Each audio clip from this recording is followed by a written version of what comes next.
No, no, Jack. There's room in the door for both of you. No, I mean... Oh, jeez. Oh, sorry. Illogical things just really upset me. Anyway, we are more than halfway through this 2024 Downhill World Cup season with 4 rounds in the bank and 3 more to go. It would appear we are in, Léger this week, and the competition for the overalls are really heating up. It's my honourable duty to serve you some surface level information to gently steer you into picking the wrong riders for your Pinkbike Fantasy League, because I seriously need all the help I can get, and sabotaging the rest of you is honestly my best option.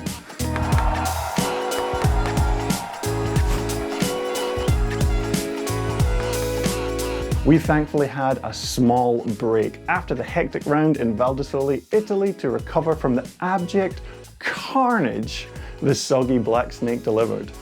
The number of did not start and did not finish designations on the results list was substantial at 67 riders, which shows what a challenge round 4 was for those riders. That means the riders that did succeed command a hefty wedge of respect from viewers and competitors alike, and we covered them in our Story of the Race video from that round, so check that out if you haven't already. Regardless, let's quickly refresh your memories before we hit the French slopes. The junior women have had a shake-up in the overall after previous series leader Heather Wilson from Muck-Off Young Guns sat out the race in Italy with a concussion. This dropped her back to 3rd in the overall and allowed the Kiwi pinners to close the gap and leapfrog up the leaderboard. The champ and Commencal Les Ors rider Iris van Leeuwen now finds herself in 2nd place with a solid 3rd place in the race in Italy. It was Eliana Hulsbosch riding for the Union that really lit the fire in the Valley of the Sun by clearly going way faster than the rest of her competitors. A 12-second win after a reasonably consistent season now places her in the lead of the overall by 5 points in her rookie season. We'll see which girls have an answer for that this weekend and also see if Heather Wilson is feeling good after the break. I'm happy to see things heating up in the junior men's category with the phenom that is Frameworks Racing's Asa Vermette finding some competition in Max Alran from Commencal Muck-Off.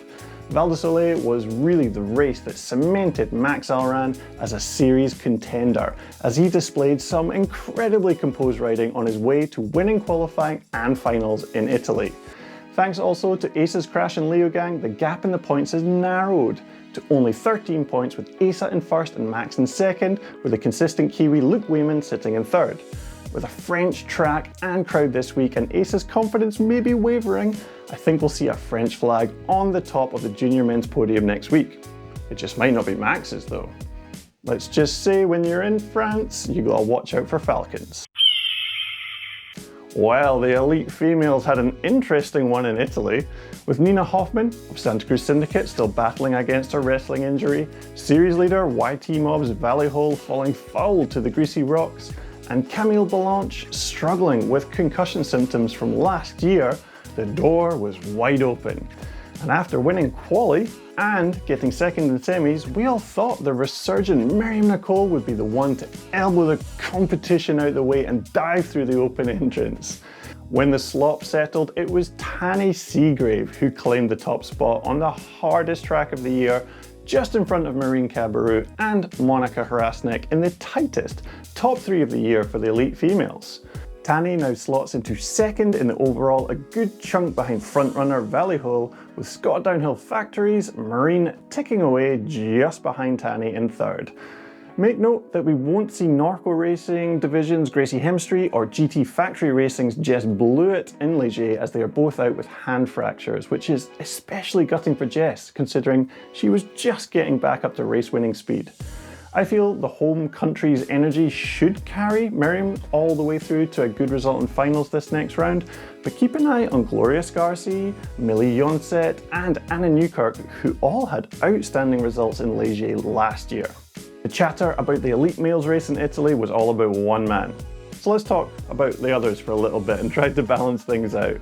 Mondraker Factory Racing's Dakota Norton is having a rather good year, and his shares in High Rise Bars Incorporated are soaring higher than his grips at the moment. I myself took inspiration and stuck some 80mm Rise Beauties on my trail bike. Wandering front ends aside, he's equalled his career best with second place at the last round. And while he didn't place well in Léger last year, he was third in quali and semi, so he will be battling for that top step. The courageous and kind Captain Consistency on Canyon Collective, Troy Brosnan, was giving her the beans at the last race to finish fourth in the race. He sits in third in the overall, and considering his strong results in Léger in the past, you'd be a fool to bet against the man standing up on that box again. In a similar vein, the Specialized Gravity duo of Finn Isles and Loic Bruni have been impressing so much this season with their consistent race-winning threat despite their low pivot bicycles. It's incredibly challenging to kick either of them off the podium, but Finn hasn't traditionally placed well on the slopes of Mont Chéri in the past. Bruni, on the other hand, well, he's won there before. And considering he's already leading the series by a considerable margin, there's a good possibility that margin could grow. But who won Léger last year? Who was it? It was... the race was so unmemorable. It was Boulangerie... Benoit Coulange. Now, coming to a World Cup in your home country that was the venue you took your debut win only last year, well, that can inspire confidence or apply pressure. Dorval Commensal's Coulange didn't have a great race in Italy, and I think it'll be a coin toss if we get blistering Benny Boy of last year or not. Let's hope for the fast one to add to the many riders who could win it this round. But Amaury Pierron, he just showed that he can ride a bike faster than anyone else on the hardest track in the world. And he won back at that famous 2019 Léger race in incredible fashion. There is no doubt in my mind that every racer is going into this race with all eyes on what Mr. Pierron is going to do aboard that Commensal muck-off bicycle of his. I know I will be.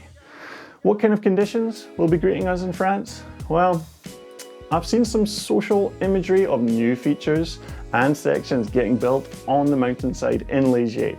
We have traditionally always been greeted with fresh bits of trail at this race, which is always a delight, especially when it rains.